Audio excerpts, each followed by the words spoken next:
حقیقی کہانیوں کے متلاشی لوگوں کے لیے ایک حقیقی اور حیرتناک کہانی۔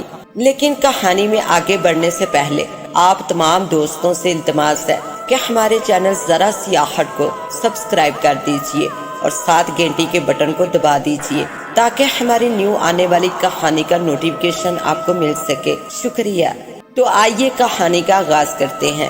لوگ سچ کہتے ہیں کہ جس نے لاہور نہیں دیکھا وہ پیدا ہی نہیں ہوا۔ لاہور جو آج کل بہت بڑا شہر ہے، 1 کروڑ سے زیادہ کی آبادی، کراچی کے بعد پاکستان کا دوسرا بڑا شہر جس کا شمار دنیا کے بڑے بڑے خوبصورت شہروں میں ہوتا ہے، جہاں اب تجارت، صنعت اور عالمی ترقیوں کے لحاظ سے اس وقت یہ پاکستان کا دل کہلاتا ہے۔ شہر کی رونق اور خوبصورتی کا اندازہ تو اس سے ہو سکتا ہے کہ اس شہر میں سینکڑوں خوبصورت علی شان محلنما کوٹھیاں، 20 کالج، ہزاروں اسکول، درجنوں یونیورسٹیاں، سینکڑوں مدرسے، بے شمار ہسپتال، بڑے بڑے دفتر، high court, governor house, assembly hall, airport, لاکھوں مسجدیں، بے شمار مارکیٹیں، کشادہ وسیع سڑکیں جن پر فراٹے بڑھتی چمچماتی گاڑیاں، تاریخی عمارتیں، بادشاہی مسجد، شاہی قلعہ، شالامار باغ، دریائے راوی اور پھر بزرگان دین کے مزار مبارک،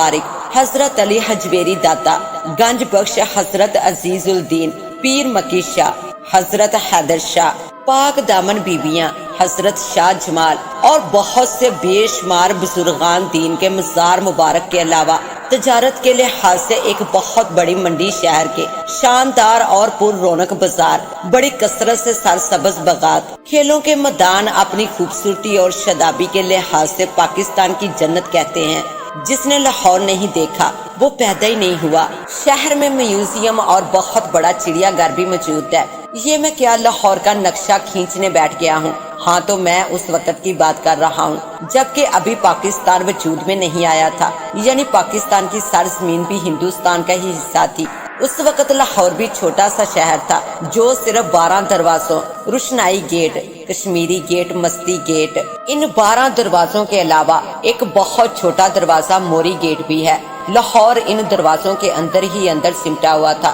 صرف چند ایک ہی چھوٹی چھوٹی بستیاں لاہور کے ارد گرد موجود تھی، لیکن لوہاری منڈی کا چوک جو آج کل جنڈا چوک کہلاتا ہے، اس میں پیر بولا موجود ہے۔ پیر بولا کے مزار مبارک کے سامنے گلی میں سکھوں کی ملکیت ایک بڑی 4 منزلہ کوٹھی نما عمارت جس میں کافی سارے کمرے بنے ہوئے تھے، جو آج بھی اپنی جگہ پر قائم و دائم موجود ہے۔ اس عمارت میں سکھ فیملی کی رہائش کے ساتھ ساتھ کچھ مفوق الفطرت مخلوق بھی رہائش پذیر تھی، جو نہ صرف اس عمارت میں رہنے والے سکھ خاندان کو تنگ کرتی تھی بلکہ لاہور شہر میں کئی دکانوں اور گھروں کو بھی نقصان پہنچاتی تھی۔ ان سے نہ صرف اس گھر کے مکین تنگ تھے بلکہ پورا شہر لاہور بھی اذیت میں مبتلا تھا، کیونکہ یہ مفوق الفطرت مخلوق نہ صرف مالی نقصان پہنچاتی تھی بلکہ آئے روز جانی نقصان بھی کرتی تھی۔ ان کی روک تھام کے لیے گھر کے مکینوں نے اپنی ہمت و طاقت سے بڑھ کر زور لگایا، لیکن جوں جوں دعا کی مرض اور بھی بڑھتا ہی گیا۔ سکھ فیملی نے بڑے بڑے گرو، پنڈتوں، پادریوں، بھگت بخشوں، پیروں، فقیروں اور عاملوں سے رابطہ کیا۔ جیسے ہی وہ کسی عامل یا پیر فقیر کو عمارت میں ان کو نکالنے کے لیے لاتے تو آنے والے عامل ان ہوائی چیزوں کو ان سے مقابلہ کرنے کی بجائے مفوق الفطرت سے ڈر کر بھاگ جاتے۔ ان کے تتر بتر ہونے پر نہ صرف سکھ فیملی پر تکلیفوں کا دائرہ وسیع ہوتا بلکہ پورے شہر بھر میں یہ مفوق الفطرت بہت ہی تباہی پھیلانے کا سبب بنتی۔ دوسرے لوگ اور سکھ فیملی کافی بلکہ بہت ہی زیادہ عرصہ تک اس کی ناگہانی مصیبت میں مبتلا رہے۔ لاہور نگری کے لوگ ان سے بہت دکھی تھے کیونکہ اس نظر نہ آنے والی مخلوق نے ان کے سکھ اور خوشیاں جو چھین لی تھی۔ شاید میں ان 12-13 دروازوں کے اندر رہنے والے باسیوں پر آئی آفت کے سبب ان کے دکھوں، غموں، مصیبتوں اور تکلیفوں کا مکمل طور پر احاطہ نہیں کر پا رہا ہوں۔ یہ تو وہی سمجھ سکتے ہیں جن پر کبھی کوئی ایسا برا وقت آیا ہو، جو کسی انجانے دکھ یا مصیبت میں گرفتار ہوئے ہوں۔ لاہوریے بھی ان پرانے گزرے ہوئے وقت میں ایسے ہی انجانے دکھوں میں مبتلا تھے۔ ان کے پاس اپنے بچاؤ کے لیے کوئی کسی قسم کے بھی حفاظتی انتظامات نہ تھے۔ اس وقت کی موجودہ حکومت بھی ان کے لیے کچھ نہیں کر سکتی تھی۔ دن تو ایسے تیسے کر کے گزر ہی جاتا۔